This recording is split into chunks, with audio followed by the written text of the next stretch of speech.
Welcome to According to Sam, folks. This is episode 370. Thank you guys for tuning in and joining me today. We're going to get back into the Babylonian captivity, Babylonian exile today. And then this will be the only podcast that I do this week. And then we're going to pick it back up on Monday. I have a lot to share with you guys today, so I want to get right into it. Hopefully we can get into everything. We talked about the siege of Jerusalem around 600 BC, and the destruction of the temple, the three different, attacks by Nebuchadnezzar on Jerusalem, what happened and the eventual destruction of Solomon's temple. I want to start today's podcast by playing, this clip and talking about the significance of Solomon's temple in the Masonic, Freemason lore and rituals and things that they do in Masonic lodges. We played this clip before. This is a video about the Masonic Lodge in Salt Lake City, Utah. And I've explained that the Mormon religion draws from two main sources. One is Freemasonry and the other is the Jewish religion. Mormons believe that before Nebuchadnezzar destroyed the temple around 600 BC, that there were Jews that left the area of the kingdom of Israel, the kingdom of Judah. These Jews got on boats and crossed the Indian Ocean and the Pacific Ocean, and they ended up in South America, and they are the ancestors of the Native Americans. This is what Mormons believe, that these Jews came all the way over from the Levant, and they are the ancestors of Native Americans, and they founded these native tribes, the Nephites and the Lamanites, I believe, and that is the origin of the Mormon religion. So there's a lot of Judaism in the Mormon religion, and Joseph Smith and his brother Hiram were Freemasons, and there's a lot of Freemasonry in the Mormon religion as well. There's some things that I want to draw attention to in the beginning of this podcast, so we're going to listen to these clips again. This is a tour that a individual is doing of the Masonic Lodge, the Masonic Temple.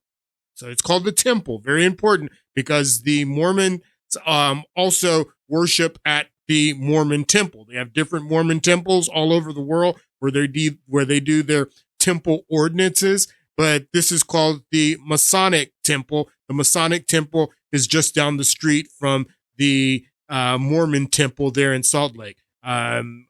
We're going to go ahead and listen to this clip. Only a few blocks away from the Latter-day Saint Temple in downtown Salt Lake is this building, the Masonic Temple of Salt Lake. Masons are a kind of mysterious organization that not very many people know very much about. You probably only heard of them in movies like National Treasure. But the Masons are an organization that goes back centuries, at least as early as the 1300s, where we have the first records. A number of the founders of the United States, like George Washington and Benjamin Franklin, were Masons. And it's a fraternal organization where men come to buildings like this, where they enter into ceremonies where they promise to assist each other, to help each other. And the motto of Masonry is to help make good men better. Help make good men better. Latter-day Saints in the 1840s had suffered serious persecutions. Some of them were former Masons, and they felt like if they connected with the Masons, they might have some friends that could help them out if they got in trouble. And today, we've got the rare privilege of going inside the Masonic Temple, where we're going to film a tour and find out a little bit more about the Masonic fraternity. Okay. Here's another clip, and you have to understand, and he says that in this clip, this is why I want to bring attention to this, because all of the lore, all of the rituals, all of the things that Freemasons draw on date back to the building of Solomon's Temple. Solomon's Temple is very, very important to Freemasonry and what Freemasonry is. Some Masons think their practices descend from Solomon's Temple, others from the Knights Templar. But many Freemason scholars point to Masonry beginning in the 13th century when stonemasons created guilds. We know that Joseph Smith's brother, Hiram Smith, was a Freemason. Joseph Smith's brother is named Hiram Smith, and you're going to see who Hiram is if you don't know Hiram Abiff and another Hiram that is responsible for the building of Solomon's Temple. Joseph Smith's brother was named Hiram. Many Freemason scholars point to Masonry beginning in the 13th century when stonemasons created guilds. We know that Joseph Smith's brother, Hiram Smith, was a Freemason early on, and that Joseph Smith joined later on. This is an exciting opportunity we have not just to learn about Latter-day Saint history, but also Freemasonry in general.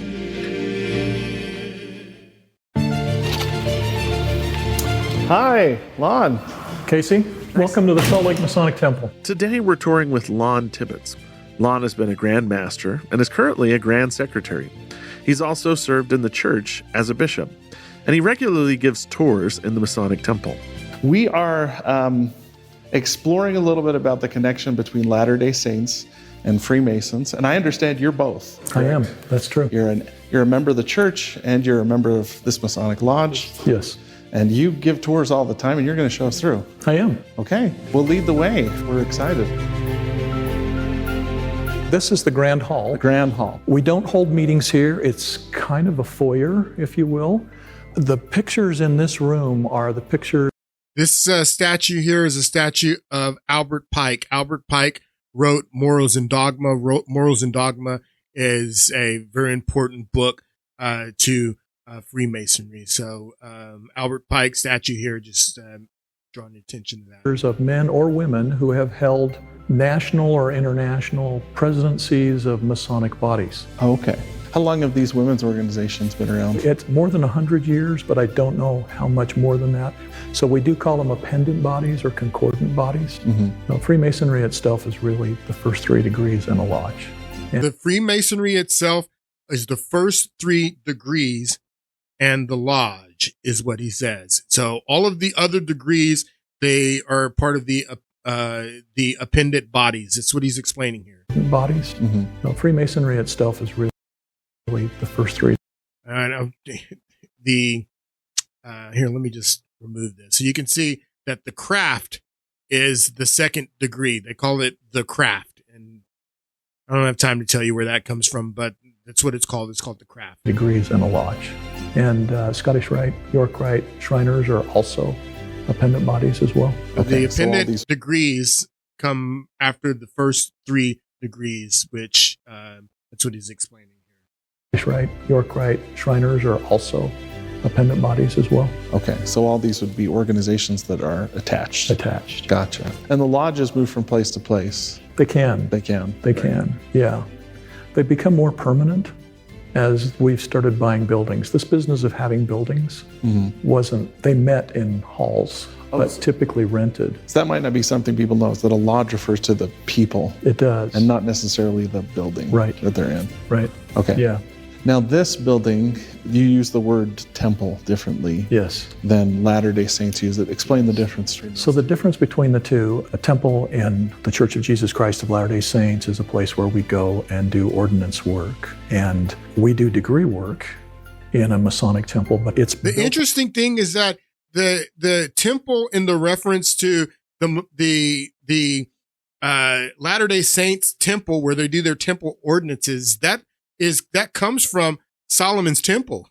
That comes from the Jewish temple back to where they feel that their religion originates from the kingdom of Israel, the kingdom of Judah, and the Temple of Solomon. That's where it comes from. And the Masonic temple also comes from Solomon's Temple. So there's really, I mean, when you think about the origins of the word temple, either the Masonic temple or the LDS temple, they both derive the word temple from the same place, which is Solomon's Temple. Then Latter-day Saints use it. Explain the difference. So the difference between the two, a temple in the Church of Jesus Christ of Latter-day Saints is a place where we go and do ordinance work. And we do degree work in a Masonic temple, but it's built around the fact that All of our myths have to do with the Temple of Solomon. All of And our so- myths have to do with the Temple of Solomon. Very important you understand that. We do degree work in a Masonic temple, but it's built around the fact that all of our myths have to do with the Temple of Solomon. And so lodge rooms are patterned after the Temple of Solomon, those kinds of things. So that's why we would use that word. It doesn't have any religious connotations whatsoever. Is there a religion requirement? Does it matter what religion you're part of? So no, it doesn't matter what religion. We would say that we're not a religious society, but a moral society. Men who join us take obligations to do good things, and there needs to be a higher power. So we're not a religious group, but there needs to be a higher power. You have to believe in a higher power, and that higher power can be anyone. It can be Baal, it can be Jesus, it can be God, it can be Zeus. It can be any higher power, but you have to believe in a higher power to be a Mason. And we're not a religious group, but you have to believe in a higher power is what he said. Very important. Obligations to do good things, and there needs to be a higher power that they would hold themselves accountable to if they broke that obligation. You don't have to be a member of a church, but you do have to recognize a supreme being. Not necessarily a recognized supreme being, but it can't be Satan. It can't be Satan, or can it be Lucifer?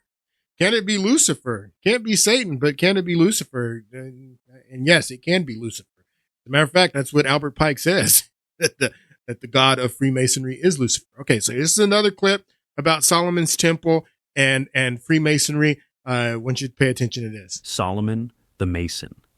They call it the Craft, a secret society built on wisdom, geometry, They call it the and Craft. ancient principles of architecture. Freemasonry traces its spiritual and philosophical roots to the greatest builder in biblical history, King Solomon. But who was Solomon really? Was he just a wise king of Israel? Or was he something more, something hidden beneath layers of allegory and time? Was Solomon, in fact, a pharaoh of Egypt? To understand the very foundation of Freemasonry, we must go back to the building of Solomon's temple, the sacred structure at the heart of all Blue Lodge rituals. The temple was more than a house of worship. It was a monument to divine geometry, an earthly reflection of heavenly order. Three great figures stand at the center of this story. A trinity of builders, architects, and masons: Solomon, Hiram of Tyre, and Hiram Abiff, the master builder. Hiram of Tyre and Hiram of Biff are very central to Freemasonry. And like I was just telling you that Joseph Smith's brother was named Hiram. Hiram Abiff, who was the architect, very, very, very central to Freemasonry. And at the center of this story, a trinity of builders, architects, and masons: Solomon, Hiram of Tyre, and Hiram Abiff, the master builder. Each played a vital role in constructing the temple, and each holds deep significance in Masonic tradition. King Solomon, the sovereign, commissioned the temple. Hiram of Tyre, the Phoenician king, provided the materials: cedar from Lebanon, fine gold, and artisans. And Hiram Abiff, the legendary architect, was the master craftsman who brought the temple's design to life. To this day, Freemasonry venerates the wisdom of these three kings, their balance of governance, knowledge, and craftsmanship. So that's the Trinity. Very pillars That's of Masonic but philosophy. that's not the real Trinity. The real Trinity is the sun, the moon, and what is it? The sun, the moon, and the dog star, which would be Sirius. There's several different trinities, but also you'll notice that there's three pyramids in Egypt. So the three pyramids also represent the Trinity, the man, the woman, and the child. Or when they talk about the Trinity, they're not talking about the Father, the Son, and the Holy Spirit. You just need to understand that there's several different trinities: the Father, the Mother, and the child; the woman, the man, and the child; the sun, the moon, and the dog star; the Orion's belt, the three stars of Orion's belt; they're not talking about the Father, Son, and Holy Ghost when you hear them talk about the Trinity. I just want to make sure you understand that. Legendary architect was the master craftsman who brought the temple's design to life. To this day, Freemasonry venerates the wisdom of these three kings, their balance of governance, knowledge, and craftsmanship, mirroring the very pillars of Masonic philosophy. But what if Solomon was not merely a Hebrew king? What if he was, in fact, Shishak, the powerful Egyptian pharaoh mentioned in the Bible by name? According to 2 Chronicles, after Solomon's reign, Shishak, king of Egypt, invaded Jerusalem and took all the treasures of the temple without resistance. The original Hebrew translation suggests something extraordinary, that Shishak and Solomon may have been one and the same. Ralph Ellis, in his groundbreaking work Solomon, Pharaoh of Egypt, explores this controversial theory.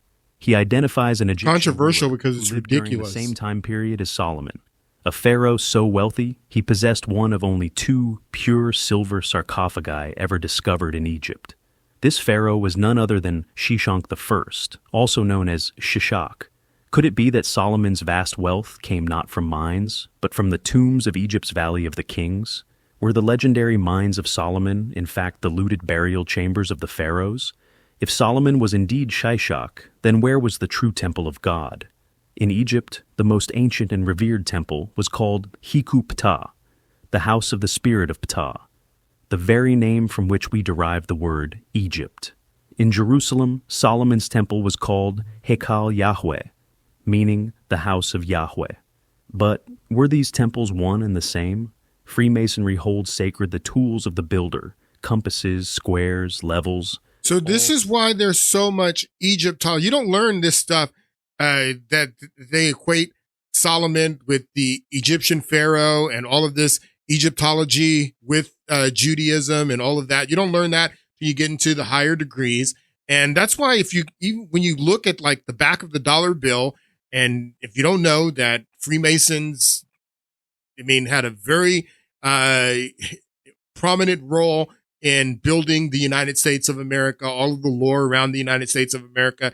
You can look at the back of the dollar bill, Novus Ordo Seclorum, that's the New World Order.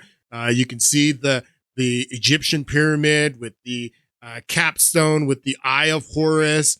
You can see the hexagram, the 6-pointed star.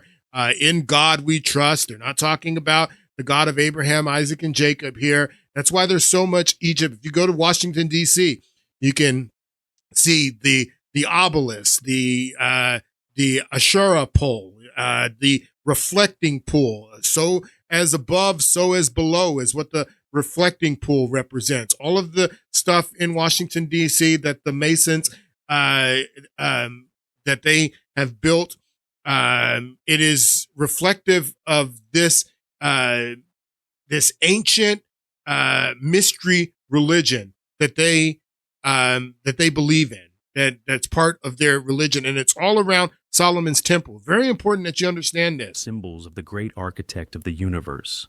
Ptah, the Egyptian god of craftsmanship, architecture, and creation, was venerated by builders for thousands of years before Solomon's time.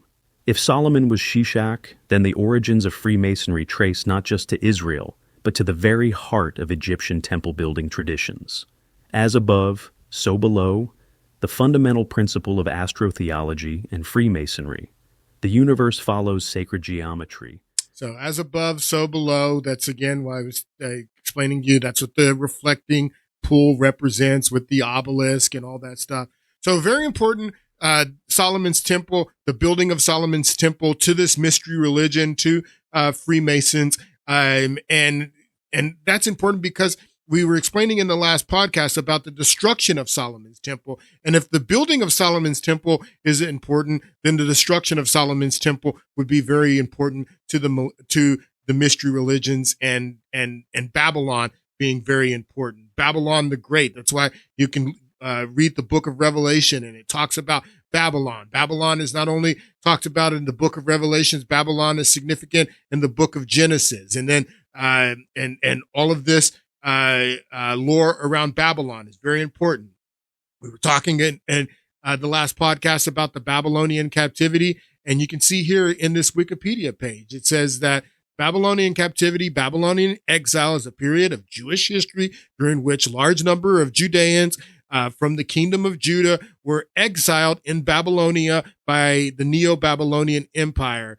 The expulsion occurred in multiple waves after the siege of Jerusalem in 597 BC. Around 7 to 10,000 individuals were exiled to Babylonia, to Mesopotamia.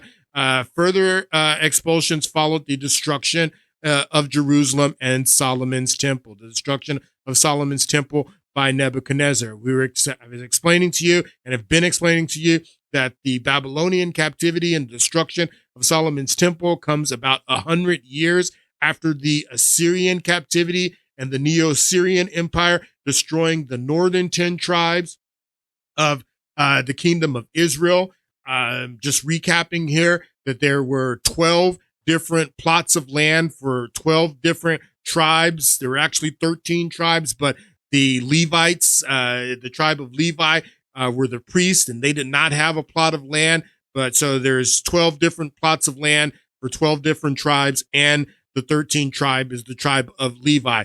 After Solomon dies and his son Rehoboam becomes king, the kingdom split into two different kingdoms. The kingdom of Israel to the north was made up by 10 different tribes, and the kingdom of Judah to the south was made up of 2 different tribes. And the 2 tribes to the south were Judah and Benjamin, and the other 10 tribes to the north were Reuben, Gad, Manasseh, Ephraim, Dan, and the other 10 tribes. Now, when the Assyrian captivity happens and the Assyrians come in and they conquer the northern 10 tribes, they scatter the northern 10 tribes.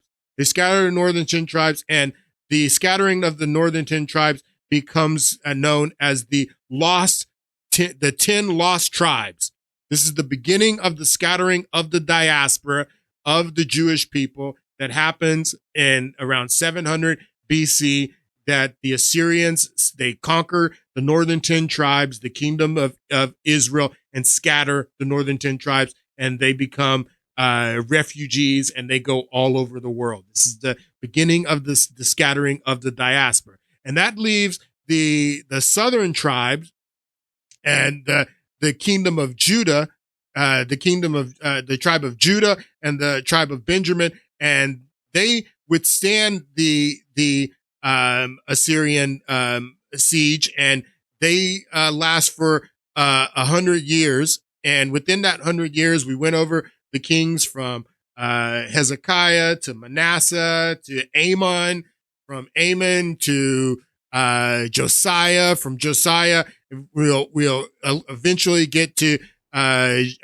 Jehoiakim, and the Babylonians come to power, and then the Babylonians conquer Jerusalem. We went through all of that in the last podcast, and they destroy the temple. Very important that you understand, and that I reemphasize, that all of this was divine punishment. All of this is in the scriptures and in the Jewish text, and God tells them that this is your punishment. The Assyrian captivity and the scattering of the northern 10 tribes is punishment for your disobedience, for your worship of idols, for you turning away from the God of your forefathers. The Babylonian captivity and the scattering of the and the exile and also scattering. This is something that you have to understand. The exile speaks of Nebuchadnezzar taking 7 to 10,000 of the most prominent elite of Judah, the intellectual elite, the nobility, the people that were the heads of the military, the people who knew anything about the history of the Jewish people, and the people that knew how to run a city, the magistrates, any of the people of any prominence. That's what the exile speaks of, is Nebuchadnezzar taking those people back to Babylon. But there were many more people that were not included in the Babylonian exile, the Babylonian captivity. So what happens to those people after the destruction of the temple? They scatter. They become refugees. Just like the people in the northern kingdoms and the northern 10 tribes, they scatter. They become refugees. They go all over the world. the remaining people that were not taken into Babylon after the Babylonian siege and the destruction of the temple, those people scattered. This is the scattering of the diaspora. And many people will tell you that the scattering of the diaspora happened after the destruction of the second temple in 70 AD by the Romans, but that's not true. The scattering of the diaspora, the Jewish diaspora, happens hundreds of years before the destruction of the second temple with the Assyrian captivity and the Babylonian captivity. So the Babylonians come in and they destroy the temple, and it is divine punishment. You have to understand that. We're going to go through some of these scriptures that make it very clear that the Assyrian captivity and the Babylonian captivity and what happens to the Jewish people is punishment for their disobedience, punishment for them turning their back on God, punishment for their idolatry and their cult worship and their paganism and worshiping of and practicing sorcery and all this stuff. That Judaism and what it means to be a Jew is that you believe in the one God. It's a monotheistic religion. It's the whole idea of monotheism comes from the God of Abraham, Isaac, and Jacob. And the Jews were turning their back on the God of Abraham, Isaac, and Jacob and worshiping other gods, worshiping false gods. And the Babylonian captivity and the Assyrian captivity, the beginning of the spreading of the diaspora and all over the world, and these people becoming refugees, was divine punishment. This is Leviticus. We'll start here in Leviticus 26. Reward for obedience. We've read this before. Do not make idols or set up images of sacred stone for yourselves. Do not place a carved stone in your land or bow down before it. I am your Lord, your God. Observe the Sabbath and have reverence for my sanctuary. I am the Lord. If you follow my decrees and are careful to obey my commands, I will send you rain in its season, and the ground will yield crops, and the trees their fruit.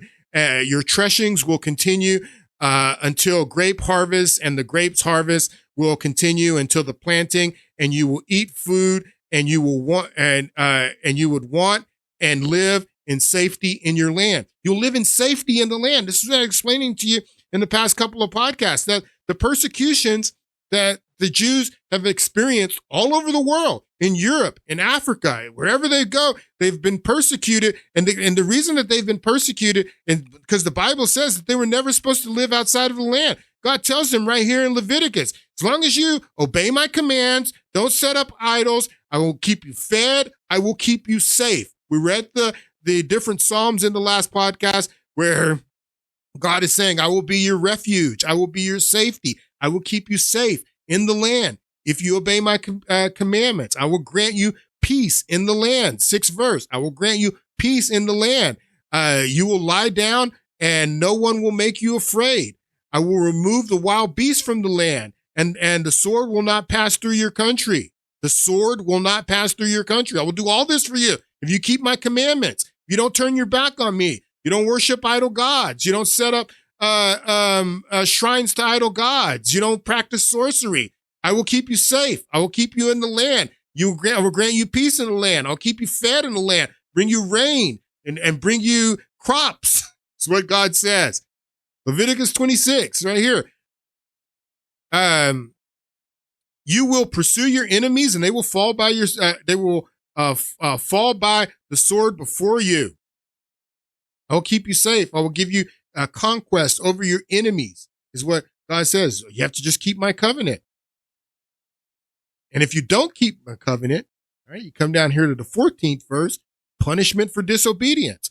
But if you do not listen to me and carry out these commandments, and if you reject my decrees and abhor my laws and fail to carry out my commandments and so violate my covenant, I will do this to you. I will bring you sudden terror, wasting disease and fever, and you will destroy your sight and sap your strength. You will plant seed. This is my favorite. I love this verse. You will plant seed in vain because your enemies will eat it. If you don't keep my commandments, you reject my decrees, you worship other gods, you will plant seed in vain because your enemies will eat it. I will set my face against you so that you will be defeated and by your enemies.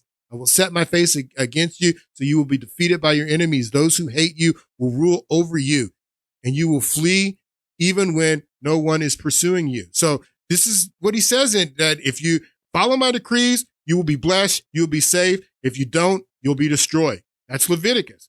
Deuteronomy 4. We've read it before. Obedience commanded. God tells them the exact same. I'm not going to even read all this. It's the exact same thing. God repeats himself over and over and over again in their text, that this is what you'll get if you're obedient, if you don't set up other gods, and if you don't worship idols, and you don't practice sorcery and paganism. I will make you safe. I will keep you fed.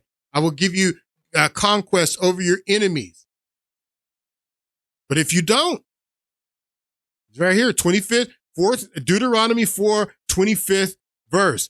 After you have had children and grandchildren and lived in the land for a long time, if you then become corrupt and make any kind of idol, doing evil in the sights of the Lord your God, and arouse his anger, I call the heavens and the earth. This is Moses. All right. I just want to point this out because everyone talks about the Genesis 12 and that I will bless those who bless Israel and I will curse those who curse Israel. And us as Americans, we have to bless Israel. It's incumbent on us to bless Israel because we want to be blessed. And if we don't bless Israel, then we don't get blessings from God. And if we curse Israel, then we get curses from. This is Moses in the book of Deuteronomy pronouncing a curse on Israel if they are disobedient and they do not obey God's commands. And I wonder because the Assyrian captivity and the Babylonian captivity, those are divine punishment from God. God wanted to punish them for their disobedience. Now, if America was around during the Assyrian captivity and the Babylonian captivities, would it behoove us to intervene in God's punishment on Israel? If God wanted to use the Assyrians or the Babylonians or the Egyptians to punish these people, like it says here in the text, I mean, would it be good for America to get in God's way and say, no, God, we're not going to let you punish Israel? Because you said that in Genesis that if those who bless Israel will receive blessings. God wants to punish them. God's saying that I'm punishing them. You're supposed to get in the way and say, no, God, you can't punish them. We're going to take care of them. You can't punish them for their disobedience. You know how crazy that sounds? This is Moses. After you have had children and grandchildren and lived in the land for a long time, if you then become corrupt and make any kind of idol, doing evil in the sights of the Lord and arousing his anger, Moses saying, I will call the heavens and the earth as a witness against you this day, that you will quickly perish from the land that you are crossing the Jordan to possess. You will not live there long, but will certainly be destroyed. The Lord will scatter you among the people, and only few of you will survive among the nations where you go as refugees. Only a few of you will survive because you're going to be persecuted in all these places. The Lord will scatter you among the people. And only a few of you will survive among the nations, which the Lord will drive you. There you will worship man-made gods of wood and stone, which cannot see or hear, eat or smell. That you have to understand, people, that is divine punishment.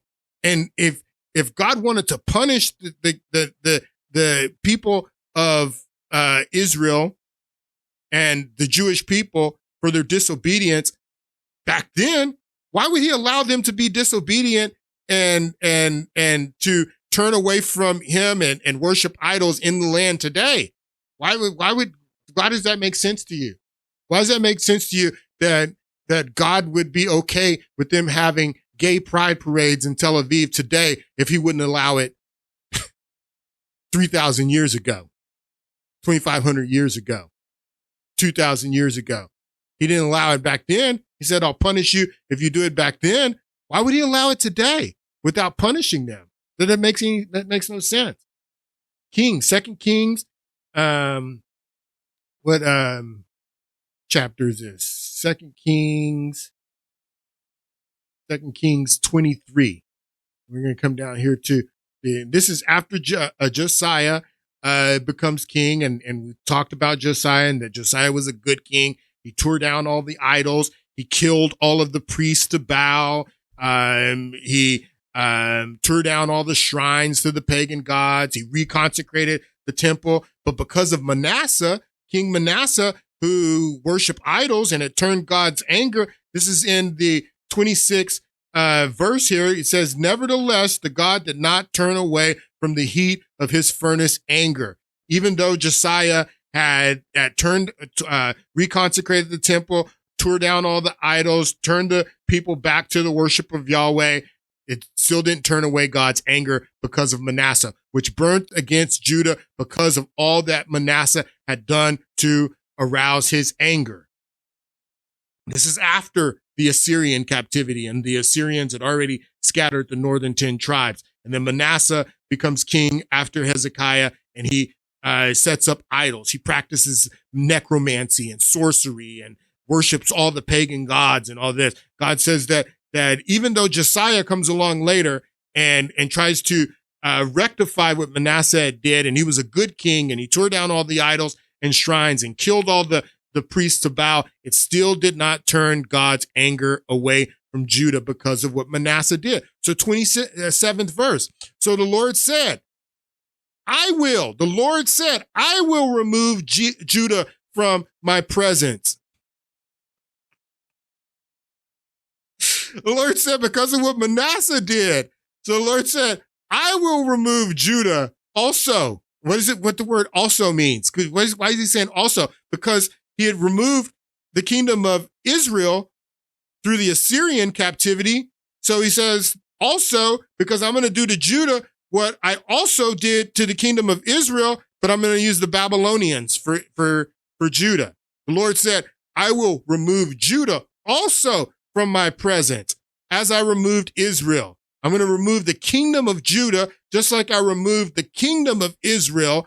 I used the Neo-Assyrian Empire to remove the kingdom of Israel, but I'm going to also remove the kingdom of Judah using the Babylonians. The Lord said, I will remove Judah also from my presence as I removed Israel, and I will reject Jerusalem, the city I chose, and this temple about which I said, my name shall be there. I'm going to reject Jerusalem, and I'm going to reject the temple. So the Babylonian captivity and the Assyrian captivity were divine punishment. And God saying that I'm going to remove the kingdom of Israel from the land. I'm going to remove the kingdom of Judah from the land. So that's the purpose of the destruction of Solomon's temple. God says that I'm going to reject Jerusalem. I'm going to reject the temple. I'm going to reject the temple. So he allowed the temple to be destroyed. He allowed Judah to be destroyed, and he allowed the exile. So getting him back into the exile, we're going to get into some of the book of Daniel here.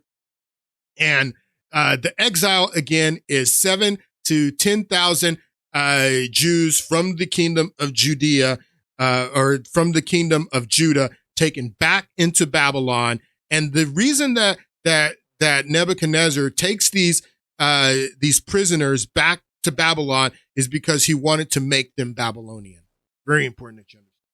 And after the destruction of the temple, like I was explaining in the last podcast, Solomon's temple stood for 1,000 years. It was the center of their culture. It was the center of everything that it meant to be Jew. It was the only thing that they knew that connected them to their Jewish heritage, this temple that had been there for thousands of years. And when Nebuchadnezzar destroys the temple, these people start to ask questions about what it means to be Jewish. This is what the beginning of the oral traditions that later become the Talmud happened during the Babylonian exile, with these people asking questions and trying to make sense of the fact of what does it mean to be Jewish now that there's no temple anymore, now that we're in exile in Babylonia. How did this happen to us? They start creating these oral traditions, which eventually are put on paper and become the Talmud after the first century. But this is what happens because the exile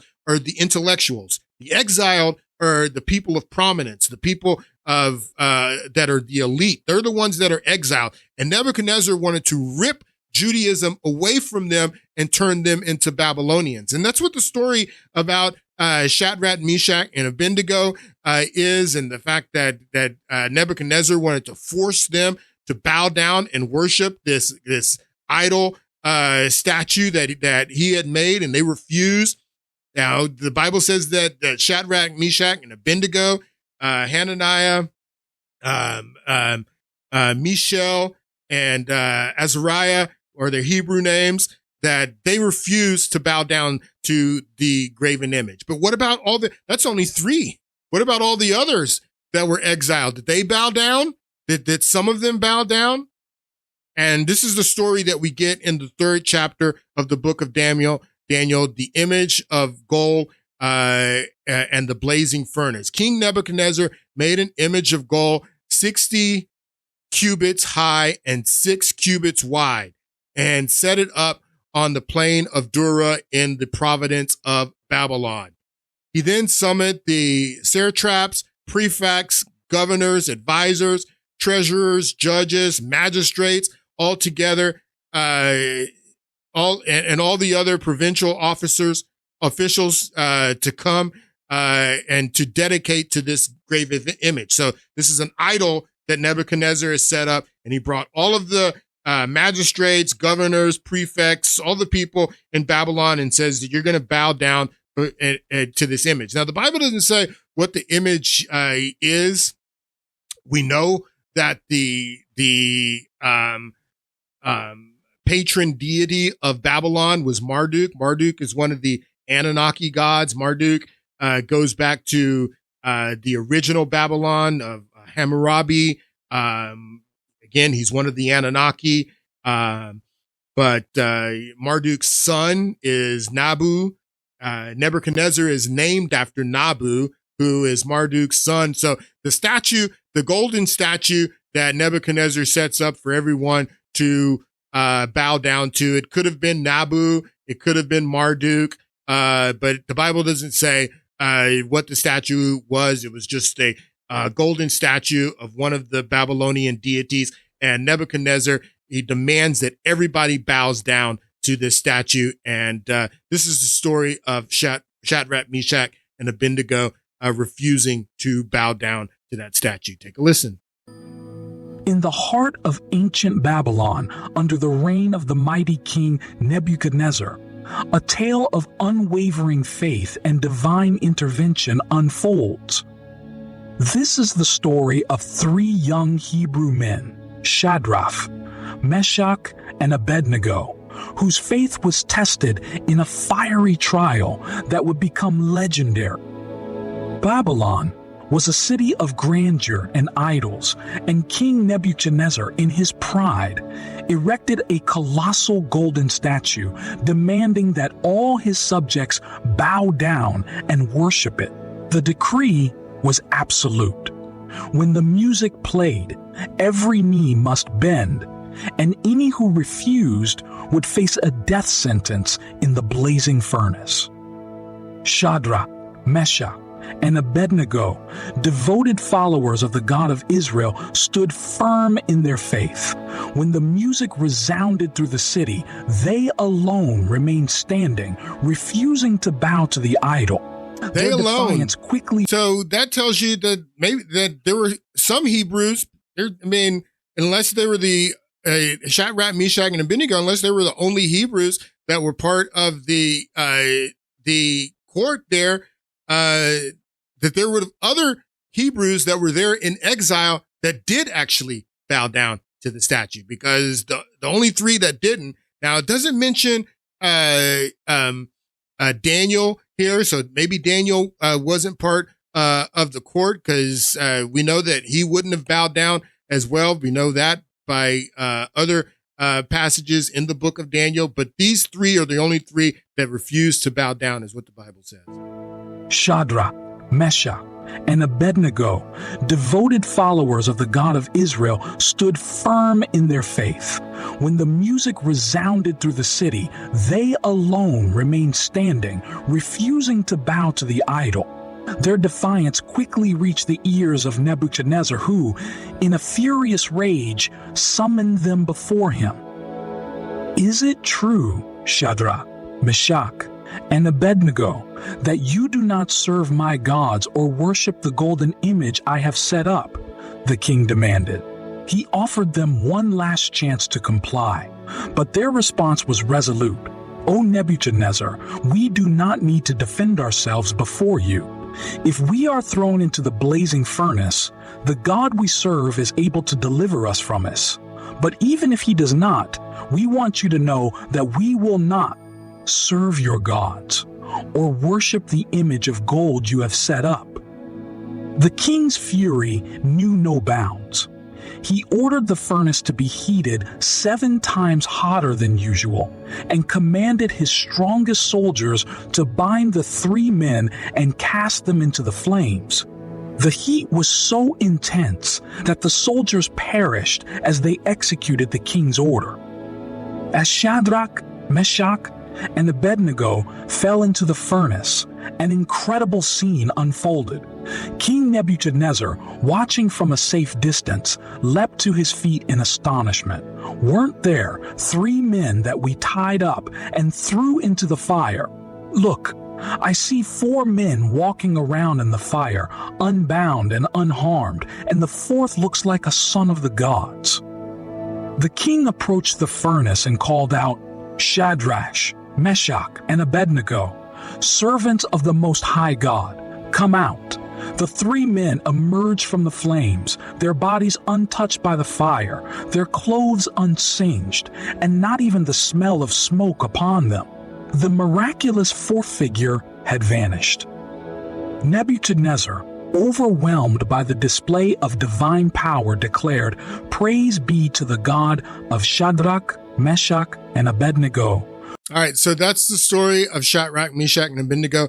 But the point, and the reason that I wanted to mention the story, because I wanted you to understand that the exile, the Babylonian exile, was a mission by Nebuchadnezzar to remove all. He had already destroyed the temple, but he wanted to remove everything that was Jewish from the people that were exiled to Babylon. He wanted to take their entire Jewish culture and traditions and everything away from them and make them Babylonian. So it wasn't only trying to force them to bow down to the Babylonian gods. There's the story in the first chapter of Daniel where they try to get them to eat foods that aren't kosher, and Daniel says, "No, we're not going to eat food. Just give us vegetables and water." And they didn't want to eat anything that wasn't kosher, any pork or anything like that, shrimp, anything like that Jews, that is against the Levitical diet that they are supposed to eat. So the Babylonians were trying to turn them into Babylonians, and with the destruction of the temple and their whole culture being destroyed. I mean, it was a battle for them to maintain their Jewish culture while they were in exile in Babylon, because I would assume that many of them started to adopt some of the Babylonian customs and the Babylonian traditions. Not Daniel, not Shadrach, not Meshach, not Abednego, but some of them did. And like I was telling you in the last podcast, this is the beginning of not the beginning. There had already been some of the oral traditions that had taken place prior to the Babylonian captivity, but the oral traditions and the oral dialogues that took place started to intensify during the Babylonian captivity, and that is where the Talmud comes from. The Talmud comes from oral sayings, oral traditions, oral Torah, basically, is what it says here, that were later, after the 1st century, put down on paper and put into manuscript. But before there was the manuscript of the Talmud, there were the oral traditions of the Talmud that were shared orally and passed down from generation to generation as oral stories. And that's important for you to understand. We'll read here about the Talmud. It says the Talmud, rabbinical Judaism is the second in authority only to the Hebrew Bible, the Tanakh, the first 5 books of the Torah. It is primary source of Jewish law and Jewish theology. It consists of the part of the oral Torah, which becomes the Mishnah. Oral Torah. So these oral traditions so this really starts taking off in Babylon. It says, according to rabbinic Judaism, oral Torah or oral law are statutes of legal interpretations that are not recorded in the 5 books of Moses, not recorded in the Torah. Written law, which are regarded as Orthodox, which is regarded by Orthodox Jews as perspective and given at the same time. The holistic Jewish code of conduct encompasses a wide swath of rituals, worship practices, and dietary laws and Sabbath observances. All of this comes through the oral tradition, which becomes the oral Torah, which is the foundation of becomes the Talmud. So when these people were in exile in Babylon, they started to expand on this oral text. It wasn't a text because it was just shared orally, and later becomes the Mishnah, and later becomes the Torah. So that's what you have to understand, where the origins of the Talmud come from. It comes through this oral tradition, these oral stories, these oral sayings that later are written down and become in the book. And that intensifies during the Babylonian captivity while these people are in exile in Babylon. And Nebuchadnezzar and the Babylonians are trying to make them Babylonian, trying to make them reject their Jewish traditions, their Jewish customs. And many of them, I'm sure that it was very difficult for them to not become Babylonian. Their temple had been destroyed. Their city had been destroyed. They're in exile. They're wondering, how did God allow this to happen to us? Because they weren't reading Leviticus and Deuteronomy like we just read. They weren't putting it together that God did this to you because you rejected him. So anyway, I want to get now into Nebuchadnezzar's dream, and we're almost done. This is another story that happens in the book of Daniel. This is the 2nd chapter of the book of Daniel. And this is a dream that Nebuchadnezzar has, and it troubles him, and he's having trouble interpreting it. And he wants his wise men, his astronomers, and he wants them to not only interpret the dream, but tell him what the dream was and then interpret it. And this is the story that we find in the 2nd chapter of the book of Daniel. During the 2nd year of Nebuchadnezzar's reign, he had some dreams and was troubled, but he stayed asleep. The king sent for his magicians, his psychics, his sorcerers, his astrologers, so they could tell him what he had dreamed. So that he wanted them not to only interpret the dream, but to tell him what he had dreamed and then interpret it. So they came to the king. The king said to them, I had a dream. I'm troubled by it. I want to know what the dream was. So he's talking to his magicians, his psychics, his sorcerers, his astrologers, and says, not only tell me what the dream meant, but I want you to tell me what the dream was. This is a clip about Nebuchadnezzar's dream. What's so amazing about King Nebuchadnezzar's dream recorded in Daniel chapter 2 is that even though it was recorded about 2,600 years ago, it has come to pass in stunning detail. In stunning detail. This dream and what Daniel tells, the detail is so perfect that many people try to say that it was written later than it was actually written. And we know that it was written 2,600 years ago. But because of the detail, many scholars who like to refute things and say, no, this had to be written after the fact. That's what they're saying. That the detail is so great, and it's the precision of the prophecy that Daniel gives Nebuchadnezzar in regards to his dream is so perfect that people say it had to be written thousands of years later after the fact. But no, we know that it was written 2,600 years ago, before any of this stuff happened, and it predicts it in detail. But there is one more major aspect still to come. So stick around to the end, because we'll not only explain the details that have already come to pass, but also why this prophecy is relevant for us now. And we'll do it straight from the pages of the Bible. Chapter 2 of the book of Daniel records a dream King Nebuchadnezzar had in the second year of his reign. It not only records the dream, but it also gives the interpretation. Nebuchadnezzar was one of the most famous kings of ancient Babylon. Around 603 BC, he had a troubling dream that he wanted to be interpreted by his counselors, who included his magicians, astrologers, and sorcerers. But he not only wanted them to give the interpretation, he wanted them to first describe the dream and then give the interpretation. He knew he could trust the interpretation if the counselors were able to tell him his dream without revealing it to them first. Of course, none of his counselors could do this, so he pronounced the death penalty on all the wise men in Babylon.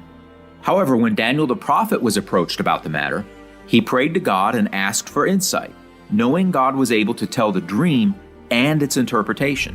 So here's the dream, then we'll see the interpretation. In verse 28, Daniel explains, "There is a God in heaven who reveals secrets, and has made known to King Nebuchadnezzar what will be in the latter days. Your dream and the visions of your head were these. You were watching, and behold, a great image. This great image, whose splendor was excellent, stood before you, and its form was awesome. This image's head was of gold, its chest and arms of silver, its belly and thighs of bronze, its legs of iron, its feet partly of iron and partly of clay.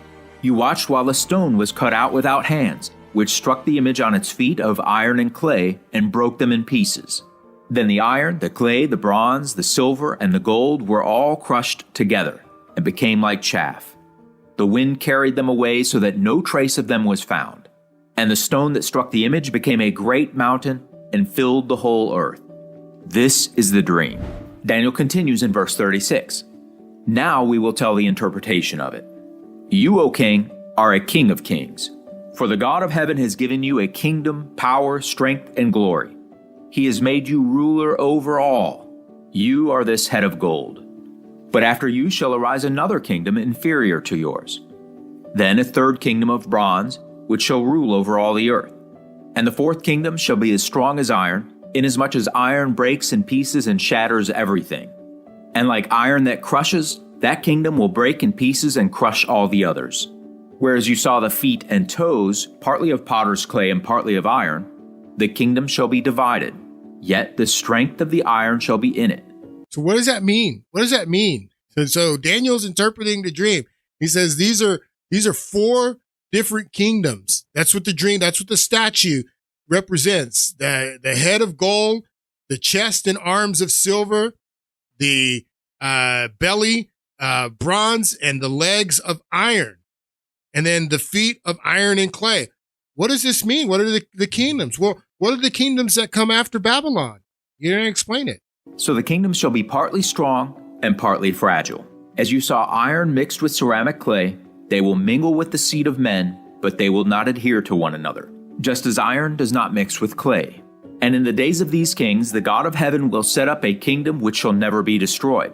It shall break in pieces and consume all these kingdoms, and it shall stand forever. Inasmuch as you saw the stone was cut out of the mountain without hands, and that it broke in pieces the iron, the bronze, the clay, the silver, and the gold, the great God has made known to the king what will come to pass after this. The dream is certain, and its interpretation is sure. Now, let's break it down and examine who these world-ruling kingdoms were. So the first section of the statue in Nebuchadnezzar's dream, the head of gold, we are explicitly told represented Nebuchadnezzar's kingdom. That was the Neo-Babylonian Empire, otherwise known as the Chaldean Empire, from 626 BC to 539 BC. Now, for the remaining kingdoms, we're not explicitly told in chapter 2 who they were, but chapters 5 through 8, as well as the book of Revelation, give more insight. So we'll let the Bible interpret the Bible and use these other chapters to find the answer. The second section of the statue, the chest and arms of silver, pointed to the next world-ruling empire on the world scene.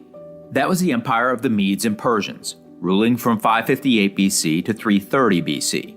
So the Medes and Persians conquer Nebuchadnezzar. We're going to get into this in the next podcast because Cyrus the Great is the ruler that founds the Persian Empire.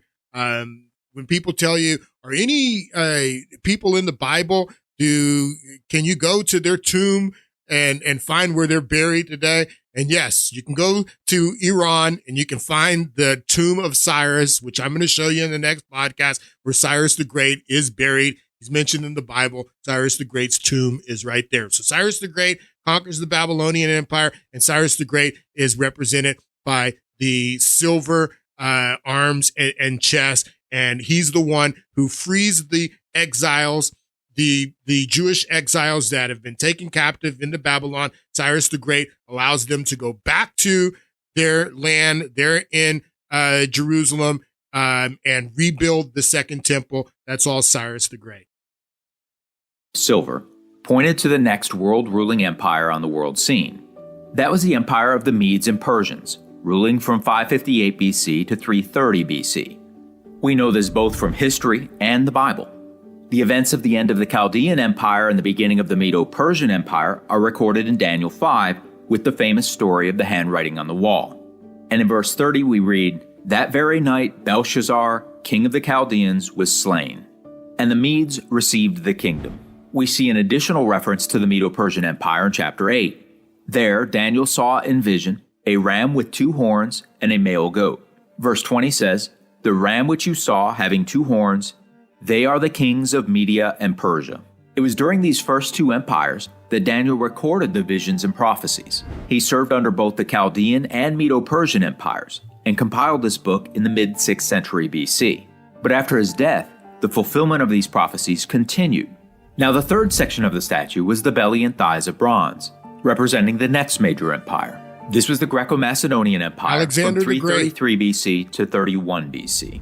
Of course, we know this from history, but the Bible also declared it by name in the vision of the ram and the goat, explaining the male goat is the kingdom of Greece.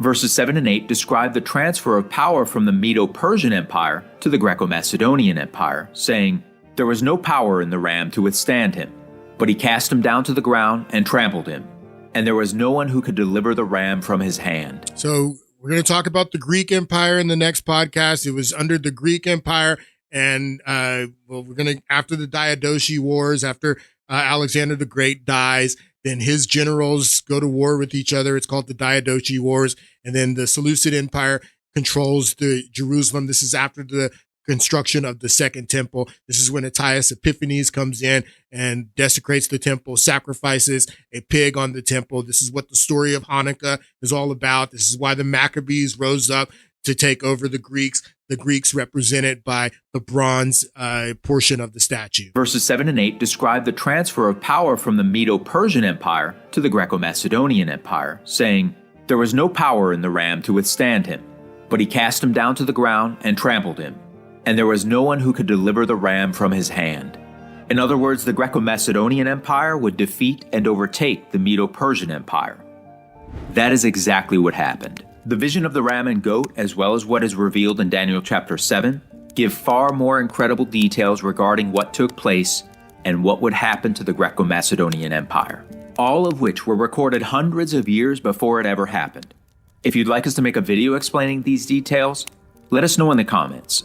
The 4th section of the statue in Daniel 2. Who's the 4th section? Who comes after the Greeks?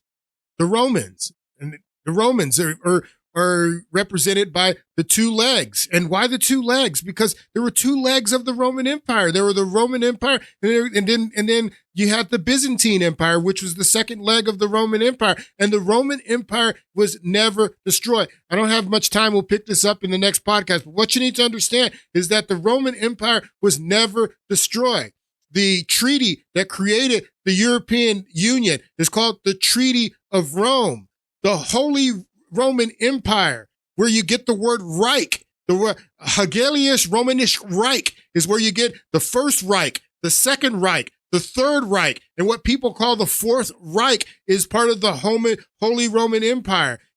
Some people say that Constantine was the first, not Constantine, Charlemagne was the first Holy Roman Empire. but Otto Otto the Great is definitely, if you don't believe it was Charlemagne, then Otto the Great was the first Holy Roman Empire. But this is where the word Reich comes from. And people talk about the Fourth Reich is part of the Holy Roman Empire. So the Roman Empire, it never ended. I'm almost done. I just want you to listen to what Benjamin Netanyahu says here about who he believes the new Rome is. The Roman Empire never ended. We had a moving visit today to the wall. I can't resist repeating this, but I'm going to. I said to the secretary that the last time Pompeo visited Jerusalem didn't end that well. But this is a different time. Rome and Jerusalem clashed over values with a great tragedy for the Jewish people. But the new Rome, the United States, views itself as a new Jerusalem. The new Rome is the United States, is what Netanyahu says. Netanyahu believes that the United States is the new Rome. Interesting. Like I said, we will pick this up a week from today. Hope you guys have a Merry Christmas, and I'll see you guys next Monday.